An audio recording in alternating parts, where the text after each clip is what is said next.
नमस्कार, मी हेमंत देसाई. मॅक्स महाराष्ट्रामध्ये आपलं मनापासून स्वागत आहे. मित्रांनो, तुम्हाला एक म्हण माहिती असेल, दुसऱ्यांच्या डोळ्यातलं कुसळ तुम्हाला दिसतं, पण स्वतःच्या डोळ्यातलं मुसळ मात्र दिसत नाही. अचानकपणे मी ही म्हण का तुम्हाला सांगतोय, या म्हणीचा उद्देश काय, इथे मी बोलण्याचा हेतू काय, ही म्हण आली कुठून इथे तुम्ही विचाराल. पण एक बातमी आहे, त्या निमित्ताने मला ही म्हण आठवली. बातमी काय आहे तर उपमुख्यमंत्री अजितदादा पवार यांनी आपल्या इमेजचं संवर्धन करण्यासाठी किंवा आपण काय करतो आहोत ते सोशल मीडियावरनं किंवा समाज माध्यमांवरून ही माहिती, आपण जे जे काही काम करतोय ती माहिती लोकांपर्यंत पोहोचवण्यासाठी आणि आपली इमेज वाढवण्यासाठी, प्रतिमा वाढवण्यासाठी म्हणून एक एजन्सी अपॉइंट करण्यासाठी किंवा काही लोक अपॉइंट करण्यासाठी, नेमण्यासाठी 6 कोटी रुपये खर्च करण्याचं ठरवलं आणि तसा ठराव पास करून घेतला. कोरोनाचा एवढा संसर्ग असताना, इतकी महामारी असताना लोकांना ग्रामीण भागात, विशेषतः महाराष्ट्रातही औषधं मिळत नाहीत, व्हेंटिलेटर्स नाहीत, ऑक्सिजनचे बेड्स नाहीयेत, रेमडेसिवीरच्या किमती वाटेल त्या घेतल्या जात आहेत, खासगी इस्पितळांची लुटमार चालू आहे, हे सगळं आपल्याला माहिती आहे. आणि यासंबंधी मी वारंवार बोललेलो आहे. जे असं म्हणतात ना की तुम्ही भारतीय जनता पक्षाच्या विरुद्ध बोलता आणि या सरकारच्या विरुद्ध काही बोलत नाही, त्यांना आठवत नाही. त्यांचा आमिर खानचा एक चित्रपट आहे गजनी, त्याप्रमाणे झालेला असावा. म्हणजे त्यांना आठवतच नाही की मी शिवसेनेविरुद्ध काय बोललोय, मी राष्ट्रवादी विरुद्ध काय बोललोय, मी अजितदादांच्या विरोधात काय बोललोय, मी अशोक चव्हाणांच्या विरुद्ध काय काय बोललोय, ते त्यांना काही म्हणतं काही आठवत नाही, सोयीस्करपणे आठवत नाही. आणि जे भारतीय जनता पक्षाने चांगलं काम केलं असेल तर त्याचंही कौतुक केलेलं आहे, अगदी मोदींचंही कौतुक केलेलं आहे. पण हे विचारात न घेता जे हेट कॅम्पेन चालवतात किंवा जे शिवीगाळ करतात त्यांना मी वारंवार सांगितलेलं आहे आणि ऐकलं नाही तर त्या पद्धतीने कृतीस्व केलेले. मी पुन्हा सांगतो की माझी मतं आवडली नाहीत तर अवश्य टीका करा, पण सभ्य भाषेत टीका करा. तुमचा पॉइंट ऑफ व्ह्यू, तुमचं वेगळं मत अवश्य मांडलंच पाहिजे. मी स्वागत करतो त्याचं. मी सुद्धा आत्मपरीक्षण करीन, मी काही कोणी वरून पडलेलं नाहीये. पण सभ्य सुसंस्कृत भाषेची मर्यादा पाळा. कोणी मला दम दिला, धमक्या दिल्या तर मी त्याला काहीही घाबरत नाही, हे पुन्हा एकदा सांगतो. शिवाय गलिच्छ भाषा जर कोणी वापरली, अति झालं तर मी सायबर सेलकडे तक्रार करतो आणि पोलिसी कारवाई होईल, कायदेशीर कारवाई होईल. हे लक्षात ठेवावं. जे असे उपद्व्यापी लोक आहेत त्यांनी हे लक्षात ठेवावं. पण आज आपल्याला अजितदादा पवारांच्याबद्दल बोलायचं आहे. ही बातमी नेमकी आली कुठनं, ती बातमी टाइम्स ऑफ इंडियाने छापली. त्याचं शीर्षक असं होतं की 6 crores set aside by state for Ajit social media handlers. म्हणजे 6 कोटी रुपये यासाठी खर्च करण्यात आले होते, येणार होते. आता आपण बघा की सरकारचं पब्लिसिटी म्हणजे जाहिरातीचं, प्रसिद्धीचं एक वेगळं खातं आहे, माहिती व प्रसिद्धी संचालनालय.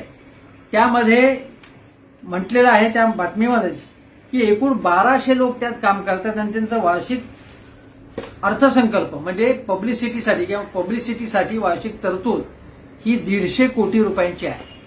असं असताना बाहेरचा माणूस नेमण्याचं कारण काय? म्हणजे हे जे काम जे काही करायचं ते सरकारी कर्मचाऱ्यांकडनं का करून घेत नाही? रास्त प्रश्न आहे हा, आणि हा प्रश्न विचारायलाच पाहिजे. दुसरा प्रश्न असा आहे की कोरोनाचं संकट असताना, सरकारच्या तिजोरीवर ताण असताना हा खर्च करण्याची गरज होती का? तर ताबडतोब हा खर्च करण्याची काही गरज नव्हती याची, हे कबूल आहे, मान्य आहे. आणि ही टीका लक्षात घेऊन अजितदादांनी हा निर्णय मागे घेतला. आता ताज्या बातमीत असं म्हटलं आहे की उपमुख्यमंत्री कार्यालयाचा सोशल मीडिया सांभाळण्यासाठी बाह्य यंत्रणा नियुक्त करण्याची गरज नाही, या संदर्भातील शासन निर्णय तात्काळ रद्द करावा असे आदेश अजितदादा पवार यांनी दिले आहेत. आता त्या पुढे असं आहे त्याच्यामध्ये की उपमुख्यमंत्री कार्यालयाला समाज माध्यमांवर स्वतंत्रपणे कार्यरत राहण्याची गरज वाटत नाही. माहिती व जनसंपर्क महासंचालनालयाच्या माध्यमातून ही जबाबदारी पार पाडणे शक्य असताना बाह्य यंत्रणेवरती हे काम सोपवण्याचा प्रश्नच नाही. सद्य परिस्थितीत उपलब्ध जनसंपर्क व्यवस्थेद्वारेच प्रसिद्धी माध्यमांशी संवाद ठेवला जाईल. अजित पवारांचे सोशल मीडिया अकाउंट सांभाळण्याची जबाबदारी म्हणजे जी बाहेर आता काही सोपवण्यात येणार नाही. आता हे जे सगळं आहे ही ताजी बातमी आहे. याचा अर्थ आहे की अजितदादांनी वाढती टीका लक्षात घेऊन, सर्वत्र टीका होती हे लक्षात घेऊन माघार घेतलेली आहे. पण माघार घेताना एक लक्षात घेतलं पाहिजे की त्यांनी निर्णय घेतलेला होता तो, आणि अजितदादांच्या मान्यतेशिवाय हा निर्णय घेतला गेला नसणार. त्यामुळे जर चूक झाली आहे तर ती अजितदादांची झाली आहे, ती जबाबदारी त्यांना घ्यावी लागेल. त्यांनी ती घेतली आहे आणि माघार घेतली आहे. माघार घेतली आहे, चूक दुरुस्त केलेली आहे. देर आहे, दुरुस्त आहे. देर सुद्धा झाली नाही. कमी एका दिवसातच म्हणजे काल आज बातमी प्रसिद्ध झाली. सकाळपासून माध्यमांवरती टीका सुरू झाली होती. दादांनी हा निर्णय मागे घेतलेला आहे.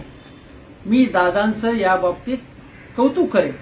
चूक केली त्यांनी आणि चूक मागे घेण्याचं औदार्य सुद्धा दाखवलं. पण काही लोक असे असतात की आपण चूक केलीच नाही असं म्हणतात. आमच्याकडनं चूक होणं शक्य नाही, त्यामुळे चुकीला माफी नाही म्हणण्याची संधीच ते देत नाही. तुम्हाला माहिती आहे हे फेमस डायलॉग मकरंद देशपांडेंच्या चित्रपटामधला, चुकीला माफी नाही असं ते म्हणतात बघा त्यांच्या शैलीमध्ये. चूकच झाली नाही. आता पंतप्रधान मोदी आणि त्यांच्या सरकारच्या चुकाच होत नाही. देवेंद्र फडणवीस 5 वर्ष राज्यावर होते तेव्हा एकही चूक झाली नाही. त्यामुळे चूक दुरुस्त करण्याचा प्रश्न येतो कुठे, त्याबद्दलच आपल्याला बोलायचं. मित्रांनो, तुम्हाला सलमान खानचा रेडी चित्रपट आठवत असेल. त्यामध्ये गाणे, फेमस गाणे, मैं करू तो साला कॅरेक्टर ढिला आहे. हे सगळेजण काय काय करत असतात. त्याच्या आधीची ओळ मी याचा इथे मुद्दामून वापरत नाही, कारण त्याचा इथे संदर्भ नाही, ती ओळ इथे लागू होत नाही. पण मी जर काही केलं तर माझं मात्र कॅरेक्टर ढिला आहे असं तुम्ही म्हणता. इतर जण चुका त्याच करतात आणि तो आशय लक्षात घेऊन मी हे गाणं तुम्हाला सांगितलं. तसंच चाललेलं आहे. अजितदादांच्या निर्णयाची मी 6 कोटी रुपये खर्च करणार ही बातमी प्रसिद्ध होताच टेलिव्हिजनवरनं भाजपचे प्रवक्ते झळकले आणि ताबडतोब सज्ज झाले अटॅक करण्यासाठी. त्यापैकी एका प्रवक्त्याने त्यांचे ते 2 शब्द फार लोकप्रिय आहेत किंवा त्यांना वाटत असतील ते लोकप्रिय आहेत. आता त्यांच्या शब्दात पद्धतीने सांगतो. क्रमांक 1, क्रमांक 4 झाला तरी ते म्हणतात माझा मुद्दा क्रमांक 1, नंतर क्रमांक 2 अशा भाषेत ते बोलतात. तर त्यांनी असं सांगितलं क्रमांक 1 त्यांचं की हे सरकार निलाजर आहे, हा त्यांचा आवडता शब्द आहे. दुसरा त्यांनी क्रमांक 2 या स्टाईलमध्ये त्यांच्या क्रमांक 2 काय उच्चारलं की हे सरकार बेशरम सरकार आहे. म्हणजे कोविडमध्ये हलकोल्लोळ आहे अक्षरशः महाराष्ट्रामध्ये. उत्तर प्रदेश, बिहार, कर्नाटक हे तर काय कारभार म्हणजे अगदी म्हणजे जणू काय महाभारत आणि रामायण काळच तिथे अवतरलेला आहे. अशा थाटात तिथला कारभार सगळा चाललाय, सगळं व्यवस्थित चाललंय जिथे जिथे भाजपचं राज्य आहे. पण महाराष्ट्रात मात्र सगळं म्हणजे वाट लागलेली महाराष्ट्रात. आणि करोनाचं संकट असताना तुम्ही असा एवढा मोठा खर्च करता म्हणून हे बेशरम सरकार असा त्यांनी शब्द वापरला. आता हे जर सरकार बेशरम जर असेल असं तुम्हाला म्हणायचं आहे, कारण अजितदादांनी 6 कोटी खर्च करण्याची तयारी केली होती. आता तो निर्णय रद्द झाला असला तरी. आता बघा देवेंद्रजींच्या काळातला आपण पहिल्यांदा देवेंद्रजींच्या काळामध्ये आकडेवारी तर मी तुम्हाला सांगेनच, पण माहिती आणि प्रसिद्धी खात्यात बाहेरचे लोक तेव्हा नेमले गेलेले होते, प्रोफेशनल्स नेमले गेलेले होते प्रसिद्धीचं जाहिरातीचं काम करण्यासाठी. कन्सल्टंट्स, ऍडवायझर्स असे अनेक नेमलेले होते आणि त्यावरून काँग्रेस आणि राष्ट्रवादीने तेव्हा टीका केलेली होती. आता ही गंमत बघा, काँग्रेस, राष्ट्रवादी, शिवसेनेचं सरकारमध्ये होत. या सगळ्यांनी जर टीका तेव्हा केली असेल देवेंद्रजींवर तर म्हणजे बाहेरचे लोक प्रोफेशनल्स कन्सल्टंट्स नेमण्यावरनं, तर तुम्हाला नैतिक अधिकार काय पोचतो की तुम्ही स्वतः तसंच करताय आता. म्हणजे तुम्ही टीका केली ज्या मुद्द्यावरनं, तुम्ही सुद्धा आता प्रोफेशनल्स नेमणार होतात बाहेरच्या एजन्सीज घेणार होतात, बाहेरची माणसं नेमणार होतात. अजितदादा आता निर्णय मागे घेतलाय, पण तुम्ही तयारी केली होती तशी. पण तुम्ही तेव्हा काय म्हणत होतात, हा तुमचा दोष आहे. हा काँग्रेस राष्ट्रवादी हे कशा पद्धतीने दुहेरी पद्धतीने वागतात, ढोंगी पद्धतीने वागतात, हेही मी सांगतो तुम्हाला. परंतु देवेंद्रजींच्या काळामध्ये हे सल्लागार ऍडवायझर्स नेमलेच गेलेले होते. त्यांना भरमसाठ पगार दिला जातोय अशी टीकाही झाली होती तेव्हा. देवेंद्रजींना हे आठवत नाहीये. आणि मग याबाबत युक्तिवाद काय झालाय का प्रवक्त्यांनी केला की आमच्या काळात होते, पण तेव्हा असं संकट नव्हतं. आता करोनाचं संकट आहे. आता मला सांगा, करोनाच्या संकटावर मात करण्यासाठी करोडो रुपये लागणार आहे. महाराष्ट्राचं बजेट किती आहे? मुंबईचं बजेट, मुंबई महापालिकेचं बजेट एका राज्या एवढं आहे. त्यामध्ये माझ्या मते 6 कोटी रुपये, ठीक आहे हे चुकीचं आहे हा निर्णय, मी अजितदादांच्या निर्णयाचं समर्थन करत नाही, पण त्या सगळ्या इतक्या मोठ्या बजेटच्या याच्यामध्ये 6 कोटी रक्कम ही काही फार मोठी रक्कम नाही. त्यामुळे 6 कोटी रुपये म्हणजे जणू काय 6 कोटी खर्च केल्यावरती सगळं राज्याची अर्थव्यवस्था डुबणार, खड्ड्यात जाणार, मातीत जाणार, अशा प्रकारचे जे सांगितलं जाते ते खोटं आहे. आणि देवेंद्रजींच्या काळामध्ये हा जो खर्च केला जात होता सल्लागारांवरती, ऍडवायझर्सवरती, बाहेरच्या एजन्सीजवरती, वेगवेगळ्या कामांसाठी सुद्धा, प्रोफेशनल्ससाठी, तो कसा बरोबर होता मग? आणि तेव्हा अडचणी नव्हत्या. राज्यावरती तेव्हा लाखो करोडो रुपयांचं कर्ज वाढलेलं नव्हतं. आपल्यावरती वारंवार दुष्काळाचं संकट होतं, अवकाळी पावसाचं संकट होतं आपल्याकडे. शेतकऱ्यांच्या आत्महत्या वाढल्या होत्या, शेतकऱ्यांचा संप झाला होता, शेतकऱ्यांची आंदोलन झाली, संघर्ष यात्रा झालेल्या होत्या महाराष्ट्रामध्ये. तेव्हा संकट नव्हती. तेव्हाही महाभयंकर संकट होती. तेव्हा नोटाबंदीमुळे वाट लागली होती ती देशाच्या अर्थव्यवस्थेची, राज्याच्या अर्थव्यवस्थेची. तेव्हा त्या काळात संकट नव्हती. त्यामुळे त्या काळामध्ये आम्ही केला तो खर्च योग्य. आणि आता मात्र आत्ताच फक्त संकट आहे आणि अजितदादा जो काही खर्च करू बघत होता तो अयोग्य. ही जी टीका आहे ती अत्यंत लवाडीची आहे. आणि हे ज्या पद्धतीने टेलिव्हिजनवरनं ज्या पद्धतीने या बातम्या चालवण्यात येतात त्यावरून पद्धतशीरपणे लक्षात येतं की भारतीय जनता पक्ष आणि मीडियाचं साटलोटं आहे हे स्पष्टपणे समोर येतं. कारण या प्रकारचा जो एक नॅरेटिव्ह पुढे पेश करायचा असं की हे मात्र प्रचंड खर्च करतायत. प्रत्यक्षात खर्च अधिक पब्लिसिटीवरती कोण करतं तर भारतीय जनता पक्ष करतो.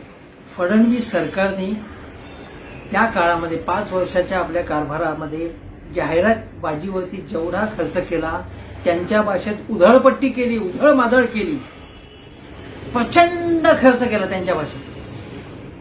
हा खर्च प्रचंड होताच. त्यामुळे त्याबाबत फडणवीसांना किंवा त्यांच्या साजिंद्यांना, त्यांच्या चेल्या चपाट्यांना काँग्रेस, राष्ट्रवादी, शिवसेनेवरती किंवा महाविकास आघाडी सरकारवर टीका करण्याचा नैतिक अधिकार त्यांना नाहीये.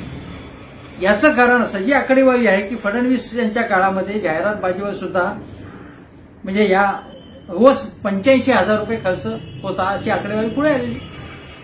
15 कोटी रुपये खर्च झाले.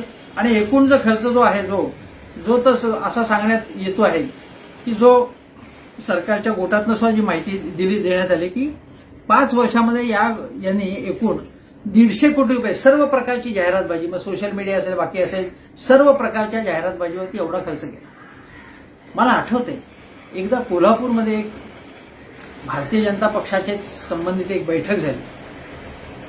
त्या बैठकीमध्ये देवेंद्रजींनी, तत्कालीन मुख्यमंत्री होते ते, त्यांनी आपल्या कार्यकर्त्यांना, नेत्यांना सांगितलं की तुम्ही सोशल मीडियाचा जास्तीत जास्त प्रचार करा. आणि केवळ शहरामध्ये नाही, म्हणजे शहरामधल्या लोकांपर्यंत पोहोचण्यासाठी नाही, तर गाव खेड्यापर्यंत सगळीकडे आता स्मार्टफोन आहेत आणि तिथे पोहोचण्यासाठी सरकारची कामं तुम्ही त्यांच्यापर्यंत पोहोचवण्यासाठी हा खर्च करा, केलाच पाहिजे तुम्ही हा खर्च, असं त्यांनी ठासून सांगितलं. आणि काय चूक होतं ते योग्यच होतं.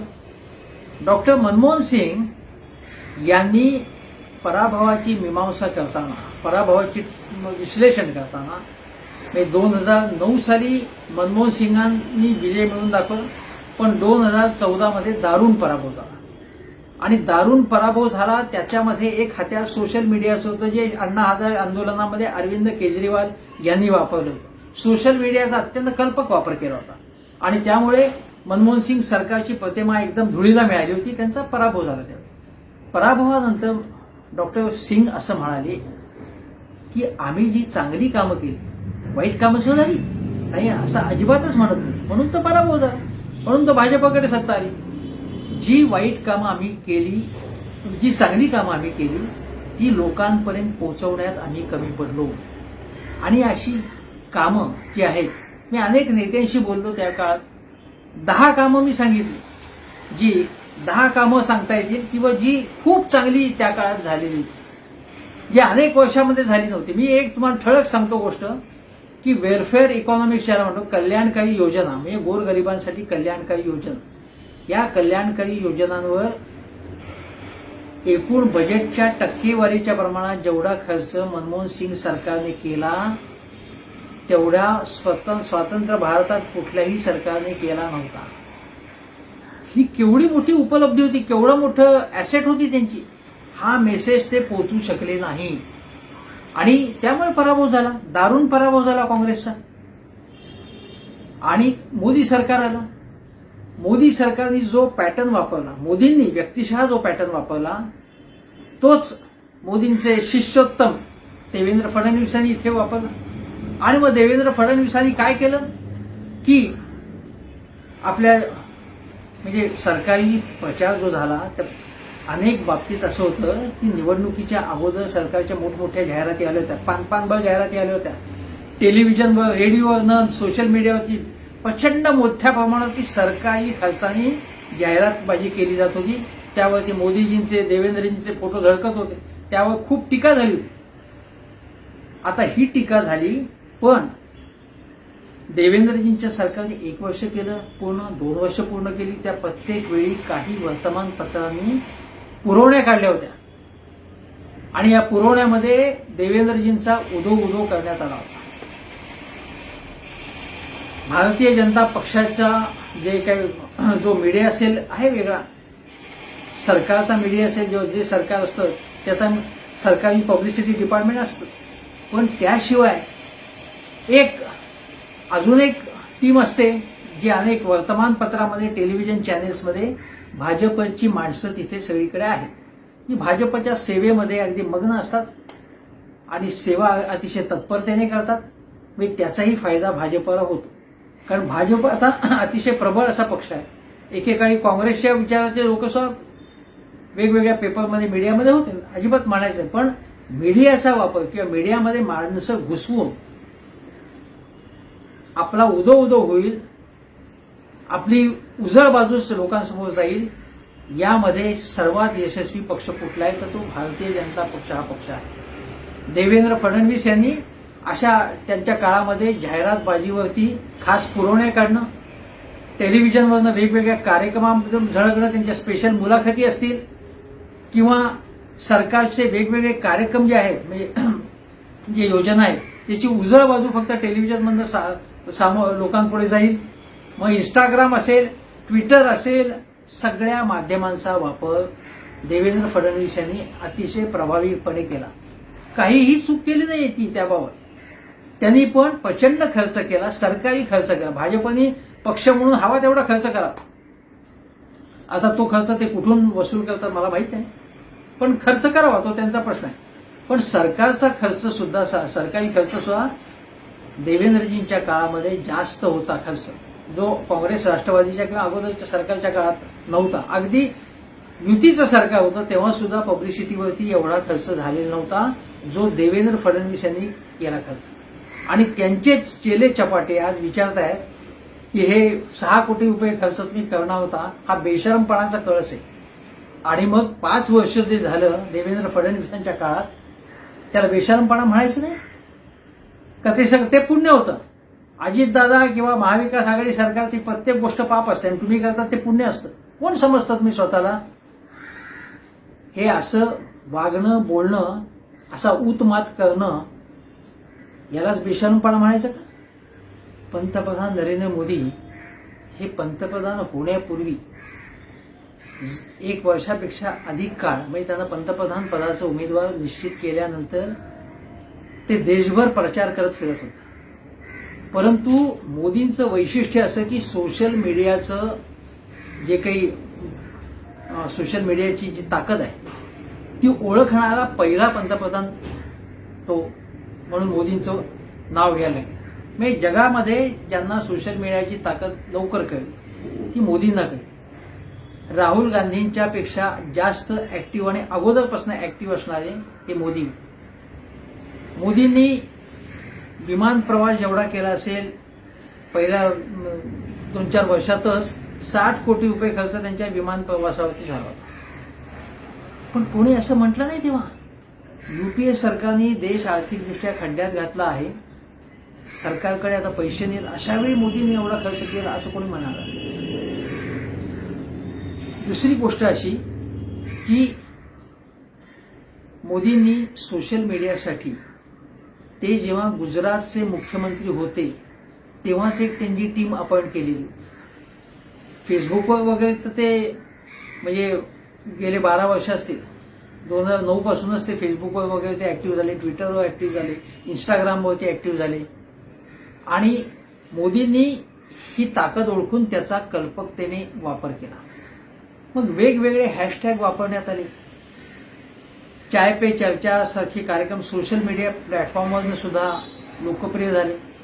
मोदीजींनी या सगळ्या कामासाठी चांगले तंत्रज्ञ, चांगले कम्युनिकेटर्स हे गोळा केले. या क्षेत्रातल्या तज्ज्ञांची मदत केली. अगदी प्रशांत किशोर यांनीच मोदींना त्यावेळी मदत केली होती. चाय पे चर्चासारखे कार्यक्रम लोकप्रिय झाले होते. आणि हा जो मीडिया आहे त्याचे किती नाही भाग आहेत. म्हणजे आता बघा तुम्ही की मीडिया प्रमोशन ज्याला म्हणतो की व्हिडिओ असतो, इन्फोग्राफिक्स म्हणतात ते असतं, कार्टून्स, अॅनिमेशन, ब्लॉग्स, वेगवेगळे हॅशटॅग्स, वेगवेगळे प्रकार आहेत त्याच्यामध्ये. त्याचा उपयोग करावा लागतो, केला जातो. ओबामांनीही केला होता, ट्रम्प यांनी केला होता, अगदी तुर्कस्तानचे एर्दोगान त्यांनी सुद्धा तो सोशल मीडियाचा चांगला वापर केला होता.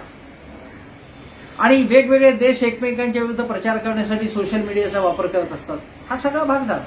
परंतु यामध्ये गोष्ट अशी आहे की जाहिरातीवरचा खर्च बघा, 2017ची आकडेवारी आहे माझ्याकडे. मोदी सरकारचा जाहिरात खर्च 3.5 वर्षामध्ये radio, digital, cinema, internet, PR, TV या सगळ्यात मिळून 3,600 कोटी रुपये मोदी सरकारने जाहिरातबाजीवरती खर्च केला. 3,600 कोटी म्हणजे कमी रक्कम नाहीये. 6 कोटीच्या पेक्षा तर जास्त आहे ना 3,600 कोटी. अजितदादा जो 6 कोटी रुपये खर्च करणार होते एका राज्यामध्ये, एका राज्यात 6 कोटी ही रक्कम आणि देशामध्ये 3600 कोटी रुपये रक्कम देशव्यापी असेल, देशव्यापी 3600 कोटी. पण 6 कोटी रक्कमेपेक्षा हे खूपच मोठे ना. देशव्यापी विचार केला तरी, अनेक राज्यांचा मिळून विचार केला तरी ही गोष्ट. आता दुसरी गोष्ट आहे त्यामध्ये की दिल्ली सरकारने जेव्हा आप सरकारने जेव्हा आपल्या कामांसाठीची जाहिरातबाजी सुरू केली, त्यांनी केली. अरविंद केजरीवाल काही कमी नाही. त्यांना सुद्धा हे सगळ्या चलाख्या, सगळे मार्ग माहिती आहेत की निवडणूक जिंकून आणायचं एक शास्त्र असतं, ते त्यांना अवगत आहे. त्यांनी 97 कोटी रुपये खर्च केला. तेव्हा अनिल बैजल जे दिल्लीचे नायब राज्यपाल आहेत त्यांनी म्हटलं की उधळपट्टी आहे आणि आता तुमच्याकडनं आम्ही वसूल करू, आपकडनं वसूल करू असा दम दिला त्यांनी. आणि न्यायालयाचा काहीतरी त्यांनी एक आदेश उद्धृत केला. पण केजरीवाल सुद्धा खमके, त्यांनी त्याला सणसणीत उत्तर दिलं. त्यांनी या बैजल म्हणजे मोदी सरकारने नेमलेले. मोदी सरकारला काही प्रश्न विचारण्याची यांची हिंमत नाही, ते त्यांचं क्षेत्रही नाही. पण मोदी सरकारने 3600 कोटी रुपये केले तर खर्च केले तर ती उधळमाधळ नाही. आणि आपने एका राज्यात का होईना 97 कोटी रुपये खर्च केले जाहिरातबाजीवर, तर ती मात्र उधळपट्टी. ती उधळपट्टी आम्ही नाकारत नाही, पण आपण करतो त्याच्याकडे मात्र यांचं दुर्लक्ष होतं. म्हणजे त्यांना वाटतं की आपलं काही चुकूच शकत नाही असं त्यांचं मत असतं. आता बघा की याच्यामध्ये मी मगाशी ज्यांची नावं सांगितली नाही की केतन पाठक, निधी कामदार असे सल्लागार देवेंद्रजींच्या काळामध्ये नेमण्यात आलेले होते. आणि हे जे मी म्हणतो आहे ते देश पातळीवरती मोदी सरकारने वेगवेगळ्या पद्धतीने, म्हणजे मोदी है तो मुमकिन है, माय फर्स्ट वोट फॉर मोदी, हर काम देश के नाम, अशा अनेक कॅम्पेन केले, अनेक व्हर्च्युअल कॉन्फरन्सेस केले, मोठमोठे व्हिडिओ मॉनिटर्स बघा असे मोठे मोठे स्क्रीन लावलेले होते. आणि मोदीजींच्या ज्या आभासी सभा म्हणतो, व्हर्च्युअल रॅलीज, त्या व्हर्च्युअल सभा म्हणजे प्रत्यक्ष ग्राउंड्सवरती मोठे स्क्रीन उभारून लोक ऐकत होते. हे तंत्रज्ञान जे आहे ते मोदीजींनी वापरलं होतं. आता बंगालमध्ये, पश्चिम बंगालमध्ये प्रशांत किशोर यांनी ममता बॅनर्जी यांना ही निवडणूक जिंकण्यासाठी खूप चांगल्या पद्धतीने मदत केली. कारण त्यांनी मोदींना निवडणूक जिंकून दिली होती, त्यांनी नितीश कुमारांना जिंकून दिली होती, त्यांनी रेड्डी म्हणजे आंध्रचे रेड्डी त्यांना जिंकून दिली होती. ती त्या पद्धतीने ममता बॅनर्जींना सुद्धा त्यांनी वेगवेगळ्या पद्धतीने उपाय सुचवले आणि त्या पद्धतीने ममता बॅनर्जींनी तंत्र वापरलं. सोशल मीडिया असेल, प्रत्यक्ष एखादा आरोप असेल तर त्या आरोपाला उत्तर कशा पद्धतीने द्यायचं, लोकांपुढे आपली इमेज कशा पद्धतीने ठेवायची, लोकांना प्रतिसाद कसा द्यायचा, कम्युनिकेशन लोकांपर्यंत कसं जास्त प्रभावीपणे होईल, याच्या ज्या काही करामती करायच्या त्या सगळ्या प्रशांत किशोर यांनी सांगितल्या आणि त्याचं त्यांना फळही मिळालं. पण पश्चिम बंगालमध्ये मोदीजींनी, म्हणजे मोदी सरकारनी म्हणत त्यांनी भाजपनी जो काही प्रचार केला तो प्रचंड खर्चिक होता. कित्येक महिने 5 तारांकित किंवा 7 स्टार हॉटेल्स बुक करण्यात आले होते, काही खोल्या बुक करण्यात आल्या होत्या, अनेक ठिकाणी ऑफिसेस उघडण्यात आलेली होती. आणि या नेत्यांच्या सभा जर आपण हिशोब केला बघा, या नेत्यांच्या सभा मी सहज लिहून ठेवत होतो की बघा भाजपच्या बड्या नेत्यांच्या, म्हणजे मोदी असतील, शहा असतील, अध्यक्ष JP नड्डा असतील, त्यांच्या सभा ज्या झाल्या त्या 101 सभा झाल्या. एकेका सभा म्हणजे सभेचा खर्च, सगळ्या सभांचा खर्च प्रचंड असतो. त्याचा खर्च 500 ते 1000 कोटी होता. छोट्या नेत्यांच्या 200 रॅलीज झाल्या, त्याचा 400-500 कोटीचा खर्च. बूथ मॅनेजमेंट 200 ते 300 कोटी रुपये खर्च. नंतर या सगळ्या बड्या मंडळींचा प्रवास खर्च, तो एक 5-25 कोटी रुपयाचा खर्च. शिवाय बॅनर्स, पोस्टर्स, लॉजिस्टिक्स, हा सगळा खर्च मिळून 2500 कोटी रुपये खर्च झाला असावा भाजपचा. पश्चिम बंगाल विधानसभा निवडणुकीत भाजपला जागा मिळाल्या 77. तो जर आपण भागाकार केला तर साधारणतः भाजपने सरासरी एका मतदारसंघावरती 30 कोटी रुपयांचा खर्च केला. एवढा खर्च कुठलाही पक्ष करू शकत नाही, कारण त्यांच्याकडे काँग्रेस सगळं कोणाकडे इतका पैसा नाही. फेसबुकवरती सगळ्यात जास्त जाहिरातबाजी करणारा पक्ष हा अधिकृत आकडेवारी प्रसिद्ध झालेली भाजप आहे. आता बघा, आता असं म्हटलं की कोरोनाचा एवढी महामारी असताना हे पैसे खर्च करण्याच्या ऐवजी भाजपने हा खर्च लसींवरती खर्च केला असता तर स्वतःच्या तिजोरीतला भाजपने लोकांसाठी पैसा खर्च केला असता तर मी हिशोब केला 17 कोटी लसी घेता आल्या असत्या, किंवा अँब्युलन्सेस घेता आले असते, किंवा ऑक्सिजन बेड्स घेता आले असते, अनेक औषधं परदेशातून आणून लोकांना फुकट वाटता आली असते, असंही म्हणता येईल. म्हणजे अजितदादांनी 6 कोटी रुपये खर्च केला की करणार होते, त्या बदल्यात तो झाला नाही, तर या गोष्टी झाल्या असत्या असं जर भाजपला म्हणायचं असेल तर मग भाजपबद्दल स्वतः म्हणता येईल. पण आम्ही मात्र अतिशय पुण्यवान सत्यशील माणसं आहोत. फक्त भ्रष्ट म्हणजे समोरचे आम्हाला विरोध करणारे फक्त भ्रष्ट आहेत, ते चोर आहेत, ते दरोडेखोर आहेत. आम्ही मात्र सकाळपासून पूजा अर्चा करणारे लोक आहोत. असा यांचा आव आणि असा यांचा थाट आहे. सर्वसामान्य माणसांनी हा खोटारडेपणा, हा जो काही ढोंगीपणा आहे तो लक्षात घेतला पाहिजे. सगळे पक्ष जे राजकीय पक्षामध्ये, सगळ्या राजकीय पक्षामध्ये बऱ्यावाईट प्रवृत्ती असतात, परंतु भाजपचा म्हणून एक जो मुखवटा चेहरा जो आहे तो असा आहे. काँग्रेसमध्ये, राष्ट्रवादीमध्ये भ्रष्ट लोक आहेत, नक्कीच आहेत, त्यांनी भ्रष्टाचार केला होता. शिवसेनेने अनेक पापं केलेले. आता तो विषय नाही. आता विषय काय, भाजपच्या या ढोंगबाजीचा. आणि म्हणून अजितदादांवर टीका करा जरूर, पण त्याचवेळी भाजप काय करतोय, भाजप किती खर्च करतोय, किती उधळपट्टी करतोय हेही लक्षात घ्या. मित्रांनो, दोन्ही बाजू या लक्षात घ्या. एकच बाजू लक्षात घेऊन मी तुम्हाला एकच शेवटची गोष्ट सांगतो. 2019च्या निवडणुकीमध्ये मुंबई जवळच्या परिसरातनं 100 लोकांची 100 सोशल मीडियाची एक संपूर्ण आर्मी ही भाजपसाठी काम करत होती आणि ट्रोलिंग वगैरे करणं, आम्हालाही ट्रोलिंग केलं जातं, मोठ्या प्रमाणात केलं जातं माले. हे करण्यासाठी त्यांनी पेड माणसं नेमलेली आहेत. यासंबंधी एक प्रसिद्ध पुस्तकही आहे, हे लोकांना माहिती आहे आता, पण हे मुद्दामून तुम्हाला सांगतो. तेव्हा आपण हे लोक जे काही सोशल मीडियावर खर्च करतात तोही लक्षात घेतला पाहिजे. तीही उधळपट्टीच आहे. ही उधळपट्टी असेल तर तीही उधळपट्टी आहे. हे लक्षात घेऊन लोकांनी डोळे उघडे ठेवून बघावं, विचार करावा आणि स्वतःचा काय तो निर्णय घ्यावा, एवढंच मी आवाहन करतो आणि इथेच थांबतो. नमस्कार.